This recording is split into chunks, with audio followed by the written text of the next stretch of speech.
What's up, Study Squad? We back at it again with another video of Hoops Case Studies. On this channel, we study and analyze hoop cases at all levels in different eras like the NBA, WNBA, college, All-American, and even street ball. Point is, we gather around this time to discuss many cases by researching these nets. Today, we got a short and sweet one for you. We go back to the draft talk for a minute and discuss the second round gems. This class was loaded with talent, A few picks that was commonly mocked to the first, they dropped to the second. But we're going to get into it. But I'm your host, Jay Chili. So without further ado, let's get it. So I really wanted to go back and highlight the second round because I believe there were a few gems that just so happened to slip through the cracks. Second round picks value has began to jump like over these past couple years. The fact that scouts know that talent just gets overlooked like almost every year. It's the draft. So, you want to find that diamond in the rough. And also due to the fact that, if you could find that gem, in the second round, it will prove as an asset to your cap room. There's been a few second rounds that have been gems in the past couple years. In 2021, Herb Jones, Ayo Dosunmu, Jericho Sims. In 2020, Xavier Tillman Sr., Trey Jones, Jordan Nwora. In 2019, Nick Claxton, Daniel Gafford, Terrence Mann. In 2022, it's still on the fence, but Andrew Nembhard and Jalen Williams, they look like they'll be NBA players that's going to have solid careers. And even Nikola Jokic was in the second round. But let's highlight a few gems from this draft. So let's say I have a starting five and a six-man. That's going to be, that's like my second round gem team. And let's start off with Maxwell Lewis from out of Pepperdine, Los Angeles Lakers. Gregory G.G. Jackson Jr. from out of South Carolina went to Memphis. Mojave King, G League Ignite, went to the Indiana Pacers. Keontae Johnson from out of Kansas State went to Oklahoma City Thunder. Leonard Miller from G League Ignite went to T-Wolves. And Sidy Cissoko, my six-man from out of G League Ignite, went to San Antonio Spurs.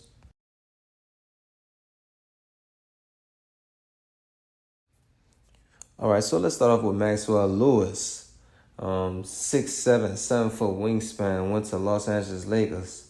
This guy looks of a smaller, I'm going to say he got a shade of a smaller Trey Murphy. Slightly springy, knockdown set shooter. I think his game is good enough to translate to the NBA. He attacks closeouts aggressively, but under control. This skill can be really effective, as he is a knockdown shooter. People going to be, jumping out at him. Looks like he could project to be a 3-and-D of nice stature, those are always good to have in the modern NBA. Some 3-and-D with some size. I think Maxwell fit on the Lakers is like, it's a really exquisite fit. D. Ham, he'll coach him up on D. All he needs to do is focus on his shooting, and he's going to have a long career. G.G. Jackson Jr. Went to Memphis. 6'9", 7-foot wingspan, combo forward wing spot. So he could play either forward spot. He has shown great talent. He could be able to score like everywhere on the floor, but he just isn't efficient enough.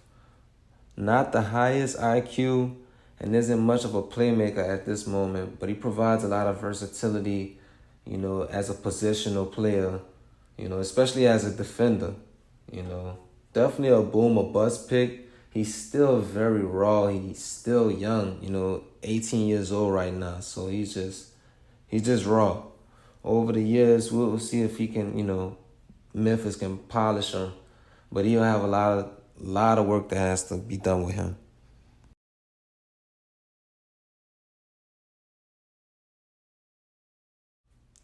Keontae Johnson, 6'6", strong frame at 230 pounds, 6'11" wingspan, and is a 3-level scorer.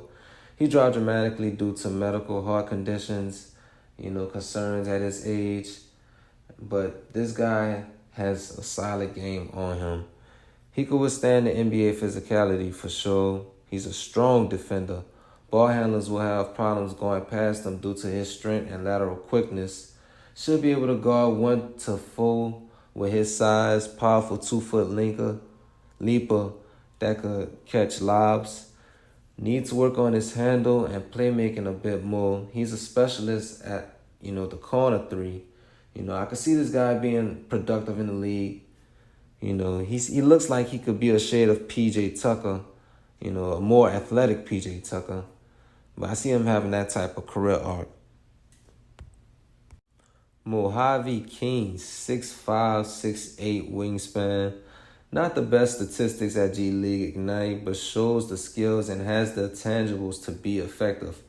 42-inch max vert. Good shooting form. Decent defender.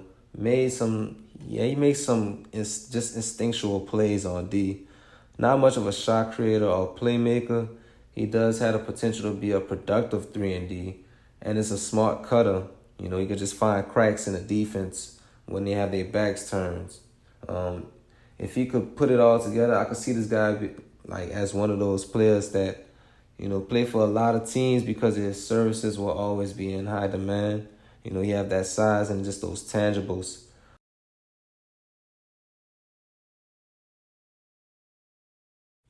Leonard Miller, 6'10", 7'2" wingspan. I see a modern day point forward in Leonard.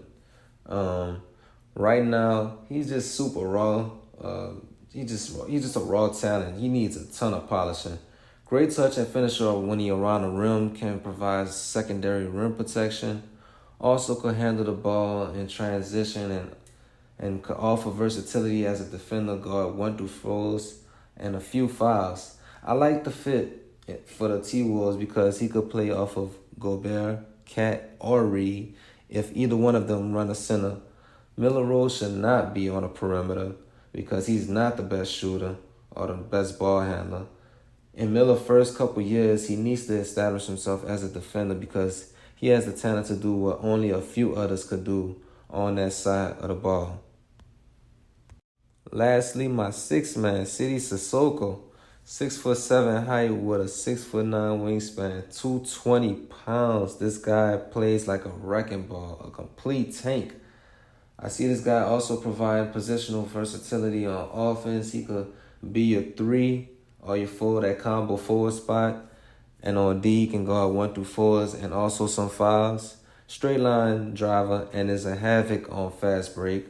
Not too many people can slow him down with that much weight if it's heading downhill at the speed Cissoko could get to. I see some bars DL to his game. He ranked in the 7-second percentile on catch and shoot looks for the G League Ignite. I see him as a dirty work player, and every team needs that type of player to install that tone.